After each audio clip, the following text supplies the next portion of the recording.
Topping today's news, Defense Force Commander updates on the southern border bloc from Haiti. Deputy Prime Minister Cooper says good news for Bahamians is bad news for the F&M. 2 teens charged with that Faith Avenue double murder, and the government continues to push its food security initiatives.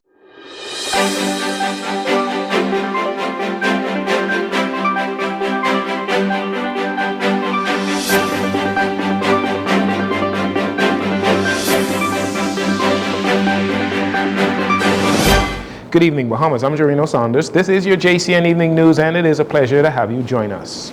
Providing the nation with an update on the steps taken to protect the Bahamas' southeastern borders against an anticipated mass migration from the turmoil taking place in Haiti, Commander of the Royal Bahamas Defense Force, Dr. Raymond King, informing today that since the announcement on Monday, that blockade has indeed been established. We have since established a blockade in the southeastern Bahamas to guard our borders effectively. But the reason for such considered maritime blockade are as follows: the mass displacement of Haitians from the capital and metropolitan areas. It's up to some 400,000 as we speak. The jailbreak of approximately 4,500 inmates, of which 3,500 remains at large, which includes persons accused of the Haitian president's assassination in 2021, dangerous criminals, and members of the various gangs. These persons present a national security concern to us here in the Bahamas, as well as our neighboring countries. Dr. King says the potential of these criminals to flee Haiti to other countries in the region, including the Bahamas, and the likelihood of their involvement in gang violence and homicides is real. He said the possibility of these prison escapees to become involved in transnational activities like weapons, drugs, and human trafficking as a source of funding for their activities is also a possibility. He shared more details on the blockade. Dedicated resources to our blockade comprise 6 surface assets, 1 aircraft, with a total force strength of some 120 persons at this time. The concept of operations include overlapping patrols of the northern coast of Haiti, the Windward Passage, and the Old Bahama Channel. The use of our aerial asset for intelligence, surveillance, and reconnaissance patrols in order to detect any early movement of any migrant activity towards the Bahamas. Again, Dr. King reminds of the collaborative efforts with regional partners, including the Turks and Caicos Islands, the United States Coast Guard, and the Cuban Border Patrol through information and intelligence sharing. He also expressed his sorrow and regret for the Haitian people and those injured to gang violence, particularly women, children, the elderly, and the disabled. A Royal Bahamas Defense Force intelligence assessment of the unrest plaguing Haiti has unveiled the state of security in that country, including the death toll caused by the ongoing violence, which currently stands at over 1,200 people killed. Acting Security Intelligence Officer of the Royal Bahamas Defense Force, Senior Lieutenant Jcn Smith, shared this update on the state of the political affairs and safety of public officers in Haiti after the 3-day state of emergency and government-issued curfew ended. Prime Minister Henry remains out of country while members of the Haitian political diaspora and framework meet daily to come to some impasse on a way forward for national elections. The Haitian National Police are continuing with this challenge along with members of the other armed forces of Haiti, and with respect to casualties, their numbers have risen above a dozen or more. With the gangs, they're also experiencing casualties and deaths. At the Office of the Prime Minister's press briefing today, Lieutenant Smith also revealed the current conditions for displaced Haitians as their economy continues to suffer and basic infrastructure destroyed by armed gangs seeking control of the country. We have in Haiti a displaced population, and those numbers of displaced persons are getting into the range of about 400,000 people, including women and children. Drinking water is becoming non-accessible. Companies and agencies responsible for the distribution of water have since stopped those distribution services. The social aspect, along with the medical aspect, remain dire, and to characterize it in a framework of both percentages or numbers may not be doing it justice. However, since the beginning of the year, the staggering number of close to 1,200 persons have been killed, and about 720 odd members, or about 720 odd, along with gang members, have received injuries.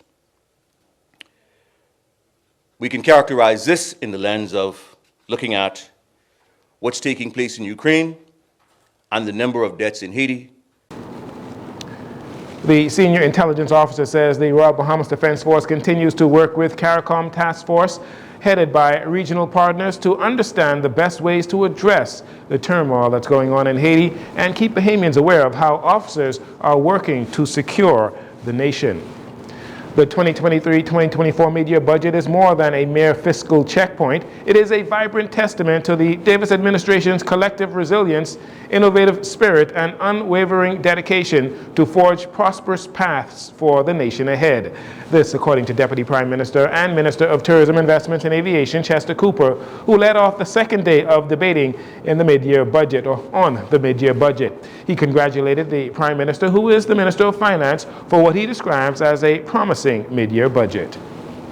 This midyear snapshot reaffirms what we knew all along, that our country is going in the right direction fiscally and otherwise.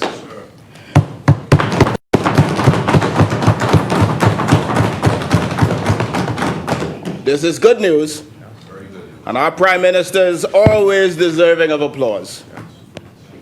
But you know, he won't get much applause from the other side. Oh, here comes the doom and gloom. No matter how good the news is. That's the don't like good news crew over there. They hear good news. We were feeling so good. And their faces look all screwed up. They hear good news from the PLP administration. Here comes the doom and And gloom. they seem to get vexed, Mr. Deputy. They don't like it that the PLP is delivering for the Bahamian people. They don't like that the PLP is succeeding where they failed, Mr. Deputy. Short-term lease. But listen, the don't like good news crew. This ain't no time to be vexed. Yep, no airport. This ain't time to be mad. This ain't no time to be salty. This is time for celebration, Mr. Deputy. Our fiscal performance over the past months has been nothing short of extraordinary. A testament to our commitment to the prosperity and well-being of our nation. However, Minister Cooper admitted the financial affairs of the country are never perfect and that they are facing some challenges that they do not deny. He went on to list a number of successes of the Davis administration before claiming that the FNM is pleased when the government and Bahamian people face those challenges. The quiet and good news of hundreds of business opportunities and thousands of jobs for Grand Bahama. Now I know the don't like good news crew don't like good news. And I know why. It's because good news for the people of the Bahamas is bad news for the FNM.